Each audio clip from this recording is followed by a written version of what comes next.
Magandang araw o gabi sa ating mga kababayan. Ako ay magbabalik sa aking munting channel. Medyo matagal na ako hindi nakapag-video, kapag-upload. Kasi busy na nga sa trabaho natin. Kailangan talaga kumayod ng kumayod. Saka joke ako sa oras ko. Siyempre pagod lagi. Ako ay may kunting kwento muna sa inyo bago ako pumunta ng gym na naranasan ko rito sa Canada. Itong buhay Canada na di mo akalain na mayroon din dito na nangyayari na kagaya sa atin. Kasi yung time na galing ako sa trabaho, pauwi ako noon, hapon na. Pagbaba ko ng Skytrain, may nakasalubong ako isang Pilipina. Ang tanong niya sa akin agad, bukana sa paglabas ko, ang bukana niya sabi niya, kabayan, taga saan ka ba? Akala ko nagtatanong lang naman na simple magandang tatanong sa'yo o ano. Sabi sa akin agad taga saan ka? Saan ka sa atin sa Pilipinas? Sabi ko sa Aklan ako, pero nakiintindi naman ako Bisaya o Ilonggo. Tayo ka Bisaya nga siya Nag nagkuha kami, nagbisaya kami dalawa. Tapos sabi sa akin baka pwede raw makihingi ng tulong kasi naiwan niya raw siya ng amo niya. Naiwan sila ng service. Tapos di niya raw dala yung mga card niya. Kaya nagko-commute na lang siya daw sa pamasahe sa taxi or siyempre kailangan pag taxi kailangan yung cash or may card ka na nadala. Sabi ko wala akong pera. Sagot agad sa akin, baka may ATM ka dyan kasi may bangko naman dyan. Dapat mag-withdraw ko na lang muna. Hindi ka, wala nga ako sahod pa kasi every Friday sahod ko, wala pa akong sahod. Tapos sabi sa akin, baka pwede mo para tulungan mo na makauwi lang ako kasi naiwanan ako. Mayroon ka ako dito na cash na $5 lang. May hindi pa nakakontento sa $5, pinipilit ako mag-withdraw. Ay sige ka ako, halika ako dito sa Filipino grocery, hiraman ka ko kita. Kasi kilala naman ako sa Filipino grocery ni Manang. Kasi lagi ako nabili ng tuwing hapon doon kasi ako nabili ng makakain ko lagi. Tapos sabi sa akin, dagdagan ko daw, ayaw tanggapin yung $5. Gawin ko raw 20. Yan na ako pera ko wala akong pamasahe ako na bukas Sabi ko sa kanya na ganoon. Binigay ko ng $5. Tama na kako yan. Lumabas siya. Tapos, kung ako ni Manang, nakita, kilala mo ba yung kuya? Sabi sa akin. Yung mayari yun ng grocery. Hindi ka ako nahingi na ako tulong kasi naiwanan daw siya ng boss niya. Walang pamasahe papuntang Suri. Sa Suri kasi medyo malayo-layo naman galing dito sa amin sa Joyce. Hindi ka kuya. Mudo si kanila yung marami sila dito. Mga ibang lahi kasama nila. Binabantayan ni ka dito yan ng mga kababayan. Nagbabantay rito.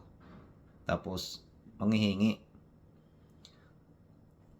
Tapos kinausap niya ako na ilan sila yan dito, may mga ruta-ruta yan sila kasi lagi ko nakikita. Tingnan mo kayo mga suot nila, mga ganda pa kaysa sa atin. May mga trabaho yan, tapos yan ang mga modus nila. Marami kaya sila dito. O gano'n baka ako, sabi ko nga, akala ko ako sa Pilipinas lang nung mayroon ganito, pati ka pala dito sa Canada. Mayroon din pala ako na naghihingi sa atin na nagmumudos ng ganito. Kunwari walang pera pamasahe pa uwi sa kanila. Umuwi na ako, nagtanong ko sa makasama ko si Pro Filipino naman, yung medyo na kauna sa akin dito, na sabi na ganun talaga ito, marami rito na ganyan. Yan ang hanap buhay ng iba na nagluloko para extra income nila.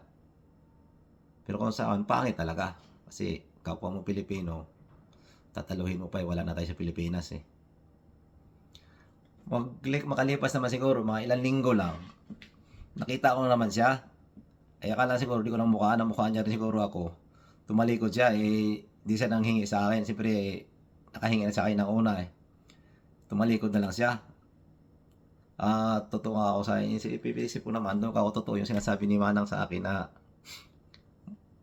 mga mudos talaga yun, kunwari lang walang pera, yung talaga hanap buhay nila dito. Ganun pala ang buhay sa Canada na akala ko sa Pilipinas lang yung may mga ganong mga mudos-mudos. Dito rin pala mayroon. Kasi minsan may homeless dyan Pilipino, binibigyan talaga namin, lalo pag kasama ko yung mga kasama ko na nagbibigay kami, pero hindi sa pera, sa pagkain. Binibigyan minsan na kasama ko. Eh, kung pera kasi, alam ko sa drugs lang naman ibibili nila, wala ring kuwan dito. Kasi maraming homeless Pilipino rin dito eh. Buhay ng kuwan kasi dito. Bisyo, kung hindi ka marunong magdala sa sarili mo, napakahirap din talaga dito. Sa yun kabayan, na-experience ko dito kung ano sa Pilipinas na naghihingi, pag halimbawa sa atin kasi pag gabi, pag hapon-hapon may nanghihingi, kasama po yung bata, mayroon din pala dito. Sipin mo ha, Canada na ito pero dala pa rin dito yung kalukuhan na ganun. Pati kababayan pa nila, eh alam naman nila na trabaho natin dito, eh pahirapan din. Talagang contraction lang naman tayo. Pero di nila matis magloko rito. Mayroon dito maraming content kasi kahit dito may mga nag-i-scam din nga kapag hindi lang sa atin sa Pilipinas, dito mayroon din. Kaya kailangan mo rin mag-ingat bawat kuha mo rito eh.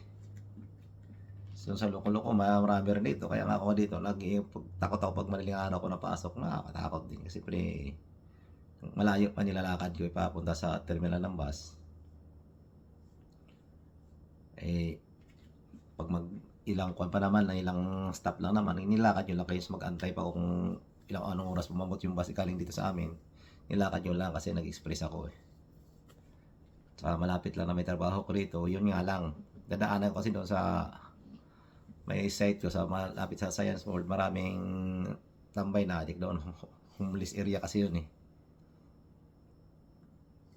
Kaya sana itong video ko eh malaman nyo rin dito ang buhay Canada na mayroon pa rin ditong magluloko talaga. Hindi mo akalain dito. Naisip ko lang din ito i-vlog para siyempre malaman nyo. Pero ito totoo talaga. Nangyari talaga sa akin. Dahil hanggang dito lang mga video. Ito'y naghahanda na naman ako. Siyempre pupunta naman ako ng gym ngayon. Yan lang ang bisyo ko. Nilayo ko bisyo sa sarili ko. Yung bisyo na lang itong sa gym na lang para iwas pa stress, walang sa katawan. Ganito lang naman buhay dito eh. Kung wala kang trabaho, i-relax mo yung sarili mo. Kasi pag may trabaho, talagang kahit-kayo dito. Sobrang panakit sa katawan kasi ako eh mag-iipon na ng mga sa gawa ng siyempre renewhan naman ang working permit namin. Saka di pa naman ako permanente rito. Kailangan kumayod. Ako naman, buhay ko talaga dito pag nai-renew. Makakuha na ako. Sa matapos yung anak ko, uwi na rin ako ng Pinas talaga kasi matagal na ako sa abroad na trabaho. Wala namang kanin, ganun pa rin. Saka di ko nakapiling na yung pamilya ko matagal na panahon na. Kaya, tiis muna hanggat makatapos. Yun. Sa pahinga natin sa trabaho sa malayo, makasama naman natin sila pagtapos na sa pag-aral nila. Yun lang naman goal nating mga magulang, mapatapos yung mga anak para makapag-aral ng mabuti, siyempre para rin sila bukasan nila. Ganun lang naman ang buhay natin na mga magulang. Pero yun nga lang pahirapan, siyempre malayo tayo sa kanila eh. Lumaki sila na wala tayo sa kanilang tabi. Mga kabayan, hanggang dito lang aking video.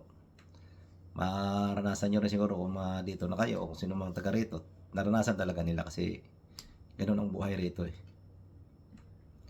Kapwa-kapwang ideya talaga, parang kumita siguro sila sa maling pamamaraan.